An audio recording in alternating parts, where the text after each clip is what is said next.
I want to say a little bit more about, talking about CoreCivic, calling out CoreCivic, and being ignored. I seem to be being ignored and pretty often, and I don't know what it would take. I don't know. Are people afraid to think about it? Or people just wanting to try to go about things in another way? I don't understand. I mean, is there risk to me talking about it? I don't think so. I mean, perhaps Mr. Beasley would want to slap me with some legal penalty if he can, for talking about it. But is that not a freedom of speech issue? And I mean, really, it's so very serious. So, how many of us are likely to be directly affected, as in rounded up and put in ICE detention? Well, that could vary. If a person is out somewhere and they see something going on and they try to intervene, that person is very likely to get arrested, and and a person could get killed doing that too. So there's that possibility.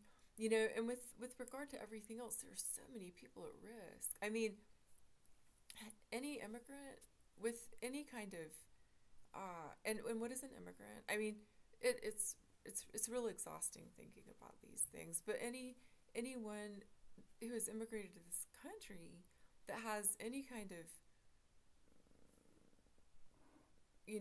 blemish on a legal record could end up arrested, abducted, or whatever word we want to use. You know, People even without anything like that has happened. People who have always been in this country and whose families have been in this country since time immemorial. So, have been abducted, detained. So this is a real big problem. So I just wonder when I talk about it why I am being ignored unless people are in overload and can't stand to think about it. Again, I think it's real simple. But maybe it's because I'm from this part of the country and I know what the South is and what the South does. I mean, really, it should be a matter of dialogue with Mr. Beasley. Do you understand what your company is doing? And is that really what your intention was? And, you know, that seems like a way of getting something going, some dialogue to, if he has some, you conscience about it, for him to say, no, that is not what I intended. And, people get kind of stuck in sort of different, when you think about history and you think about families and you think about what people are taught, what people learn, he might not understand enough history to even understand what he was doing in the first place. So if we give Mr. Beasley the benefit of the doubt, and I don't know because I haven't seen interviews with him or anything like that. I just know that company is doing extreme harm. Extreme harm. It is traded on the stock market, and it was started by a Mr. Beasley that is a graduate of Vanderbilt Law School. Vanderbilt is in the South. Cornelius Vanderbilt, you know, had interests in slavery in countries outside the United States. And so really there's international stuff that goes on in that way. It really is. It's so easy. It should be so easy to confront it. And I just wonder when I talk about it why I seem to be being ignored. Am I directly affected? Well, I am affected because people are being harmed, and it harms me. I think it harms any of us that has a conscience. And when anyone could be arrested too, if it's people close to you. I mean, but anyone, and so yeah, so people have died, and so I just wonder. I'm not sure what I can do other than speak. I don't have a law degree. I have degrees in education. I guess I ain't real pretty to look at, and who wants to do that? And someone might not take me seriously with all this ink, or they might think, oh, you're a thug. Well, maybe a little bit, but not too much of a thug. I mean, what is a thug? Is it not thug to have a company that is doing that? But again, if someone, is there anyone with status out there that could talk to Mr. Beasley? I think of someone like Anderson Cooper. I think of people who are in the public spotlight. I suppose it needs to be someone who's not going to feel like they're in danger. But that has to begin. That dialogue has to begin. And when people ignore things that are going on, there's only the potential for more harm to keep on. So, I just wonder. Is this a plea? It is kind of. I am pleading. Could people care? Could people who understand the history of this part of the country, and those of us who are from this part of the country have some idea, and we also have learned to have certain manners to where, I think, for example, I mean, we know how to not be offensive when we need to not be offensive. But I could say there are hierarchies. We're easily ignored. There is no reason that the shit should not be cut through. And yeah, for this dialogue to begin to stop it, to stop the harm, because people are being harmed so badly, so badly. I mean, do people not care? I mean, really. I mean, I know there's a bit of a deficit about that towards me and even people wanting to do harm to me. But can't people care about people who have been rounded up or being rounded up or at risk of being rounded up? And all of this, can't people care?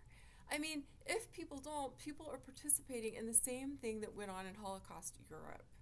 So yeah, I just wanted to talk about that a bit more. Um,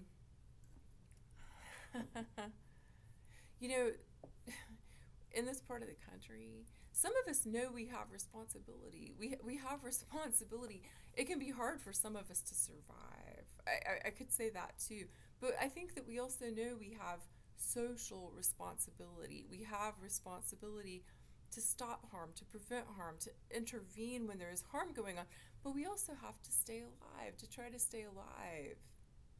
You know, yeah, so I just thought I would talk about it a little bit more. I just wonder if I can get people thinking about it more.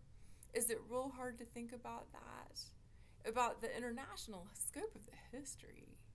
And, how hard is it?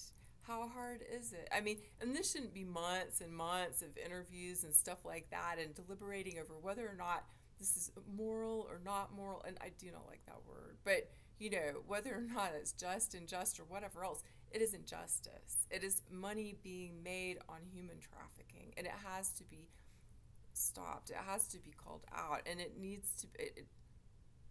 I really think that it is possible to do that outside the legal system, but do it with civility, do it with basic respect. And yeah, so just putting it out there again. I mean, when people are suffering, when people, I mean, what's the, so yeah, people released, where are people going to live? What are people going to do for work? There are all those questions because people have been displaced by many things. Violence in a home country, environmental catastrophe in a home country. But this too, if we want to talk about people who are indigenous to these continents, I mean, there were migration routes and things like that. There is just so much. When you think about a school like Vanderbilt, that is a prestigious university, I mean, and if there's a lack of understanding of that history, what needs to happen? What needs to happen? So, yeah, just putting it out there again. I mean, all I have, I suppose, is, you know, my voice, a device, an internet connection, the ability to put something out there and to keep repeating again and again and again. Again, some of us in this part of the country, we know we have social responsibility, and some of us are oppressed too. So it can be both, but I don't understand. I don't understand why anyone wants to ignore that. I mean, it just keeps the harm going. And yeah, so how old am I now?